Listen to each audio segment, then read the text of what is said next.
ഭിന്നശേഷി കലാകാരന്മാരുടെ കൂട്ടായ്മയായ കോലഴി പൂമ്പാറ്റ കലാപീഠത്തിലെ മേളക്കാരുടെ പുലിത്താളത്തിന്റെ പശ്ചാത്തലത്തിലായിരുന്നു കൊടിയേറ്റ്. തൃശൂർ നടുവിലാലിൽ നടന്ന കൊടിയേറ്റ് കോർപ്പറേഷൻ മേയർ MK വർഗീസ് നിർവഹിച്ചു.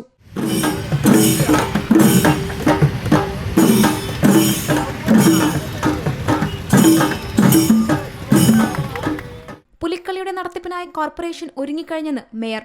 ഇത്തവണ ഓരോ ടീമിനും തൃശൂർ കോർപ്പറേഷൻ 3,20,000 രൂപ വീതമാണ് ധനസഹായം നൽകുന്നത്. ഇതിന്റെ അഡ്വാൻസ് തുക കഴിഞ്ഞ ദിവസം ഓരോ ടീമിനും നൽകി. തൃശൂരിന് ഇനി വരാൻ പോകുന്നത് ഉത്സവ നാളുകളെന്നും മേയർ MK വർഗീസ്. എല്ലാ സഹായവും അവർക്ക് ആവശ്യമനുസരിച്ച് 3,25,000 വെച്ച് എല്ലാവർക്കും കൊടുത്തിട്ടുണ്ട്. ഒരു വിട്ടുവീഴ്ചയില്ല, എല്ലാവർക്കും അഡ്വാൻസ് ഇന്നലെ കൊടുത്തു, നേർപകുതി. ഈ കൊടിക്കൂറ ഉയർന്നു കഴിഞ്ഞാൽ നമ്മൾ പുലിക്കളിക്കായി എല്ലാം തയ്യാറായി. എല്ലാ ജനങ്ങളും, ലോക മലയാളികൾ കാത്തിരിക്കുന്നു. സെപ്റ്റംബർ 8 നമുക്ക് അന്ന് കാണാം.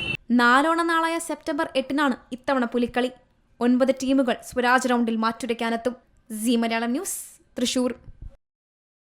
ഏറ്റവും പുതിയ വാർത്തകളും വിശേഷങ്ങളും വിരൽത്തുമ്പിലറിയാൻ സീ മലയാളം ന്യൂസ് എല്ലാ ഡിജിറ്റൽ പ്ലാറ്റ്ഫോമുകളിലും ലഭ്യം.